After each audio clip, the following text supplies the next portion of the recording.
What's up guys, Christian here with Forward Momentum.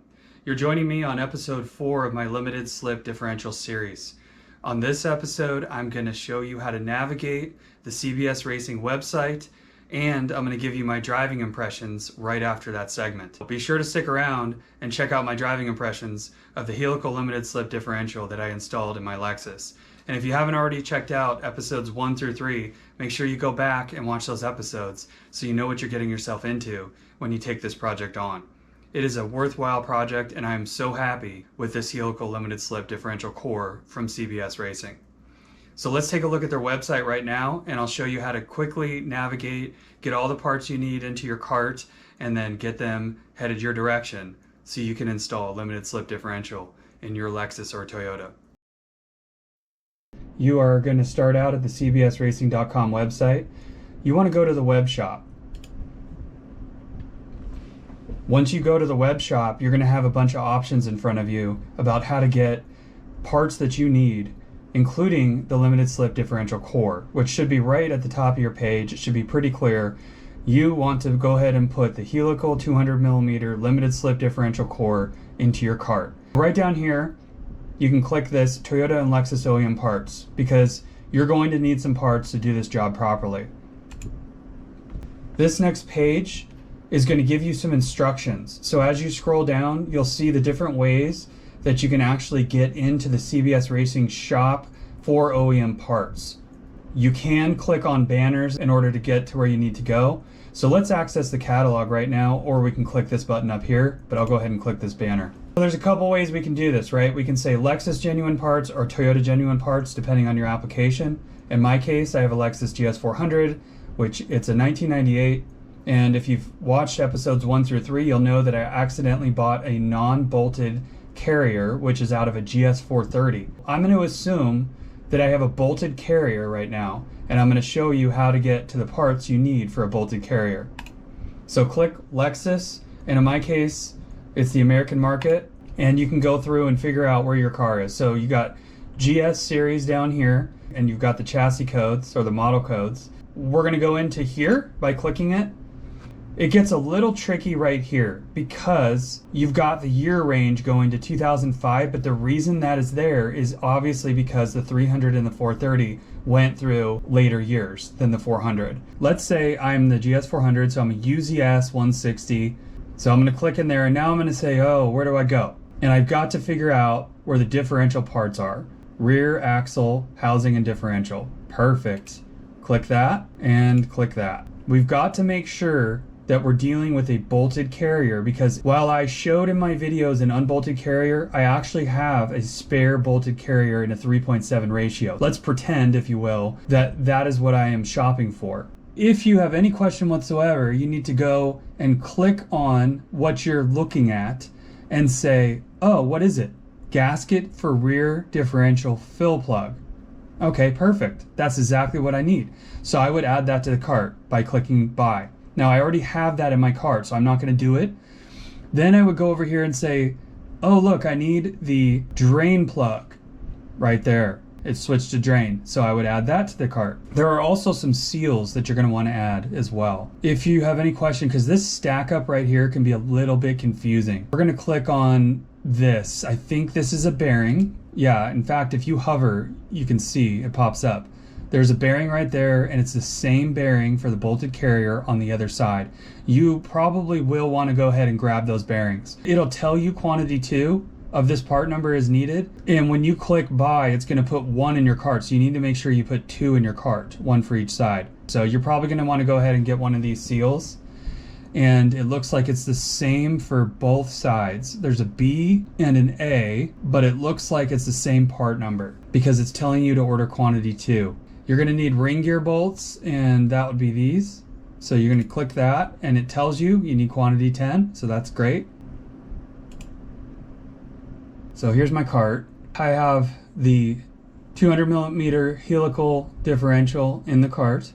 I have quantity 2 of the tapered bearings. I have the ring gear bolt, 10 of those. I have a gasket. I have 2 of those because they're the same part number for drain and fill. And then we have these oil seals right here. There's 2 of those, by the way. Quantity 2 seals missing because I actually have them. And I believe they are these. That is an O-ring right there that you're gonna need to get, and you need 2 of those for the bolted carrier. Back to my cart at the CBS Racing web shop here. I want you to keep in mind, this is a Euro price, so you're gonna have to do the conversion over to US. At this time, US is a little bit more than what's indicated here. And then you're gonna factor in shipping charge, which isn't unreasonable. It's actually pretty reasonable. You need to remember that FedEx, if they're doing the delivery, or any carrier for that matter, they may apply a customs charge, which is about $45 US, because it comes in the mail later. So keep in mind, it's not CBS Racing charging that. That is a customs charge for the actual carrier of the parts to you in the box. That's it, guys. The one thing I will say is you do have a discount code. So if you stuck with me thus far, it is FWDMOM for forward mom or forward momentum. You put that right in here and you will get a discount applied when you click the apply button. Or, well, in this case, there was 54.25 euros saved. I don't know if that's going to be standard forever. You might get maybe some free gear. I'm not sure what Simon's going to want to do at CBS Racing. You definitely want to get those parts. Don't skimp on that and just throw the core in. That cart represents the minimum of what I would do if I had a bolted carrier. So I hope that helps. Now I want to give you my driving impressions. And after this video, I most likely might do one more, and that is going to be a bolted carrier build that I'm doing for a viewer. You're going to see me build up the unbolted carrier, which I've done in episodes 1 through 3, and you're going to see me build a bolted carrier in one single episode, which most likely will be after this one, maybe after another video that I put in between, I'm not sure. So let's check out my driving impressions. I think you're going to like it. Let's go. Okay, so there is no break-in period for these according to Simon at CBS Racing.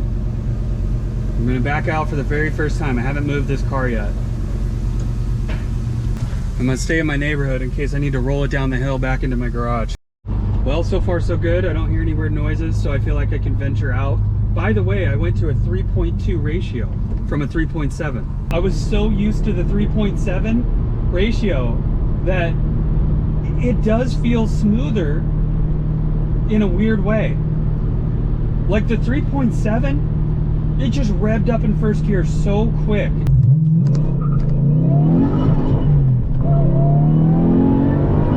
It felt like first gear was almost worthless, and now it feels actually a little more factory. But there's nobody behind me, and I also don't want to go off the road, so I need to find, I'm not used to this limited slip stuff. We'll do a little rip here.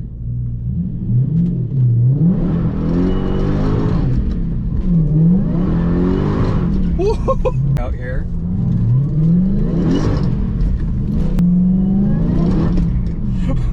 Oh my gosh. Oh. Second, you guys, it wants to rotate so much. You've got to be careful. Wow. It just...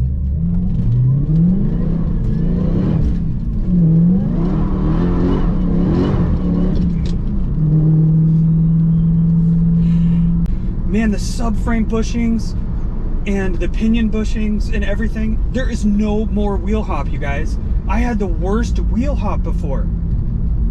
Another thing, my fifth gear now, I'm at 50 miles an hour. It's at like 1500 RPM. That's crazy. I mean, I'm not used to this. The 3.7 definitely had this thing revved up more. Whoa, I am just in awe. You guys have got to get one of these things.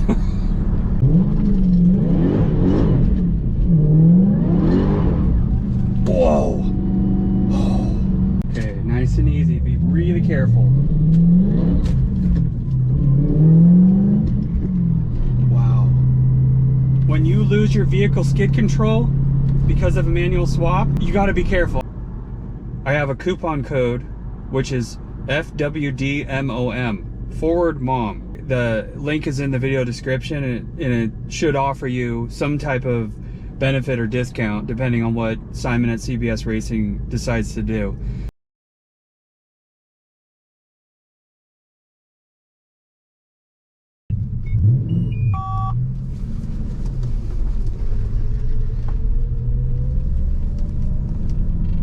no issues.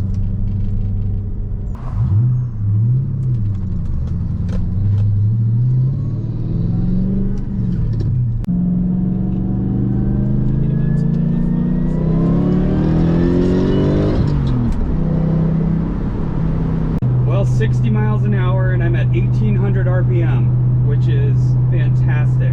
Previously I was about 2500 RPM. Okay, no problem, no noise. Zero noise. I'll do a really sharp one out of this parking lot here. I'm gonna actually purposely go left and then crank it all the way. Here we go. Zero noise. Got an Escort next to me. I don't think he wants any of this.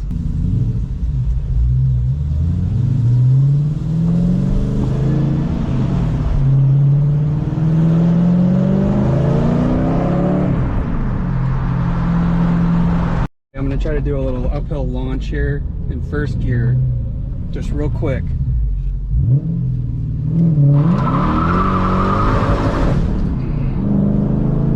Yep, both wheels, both tires.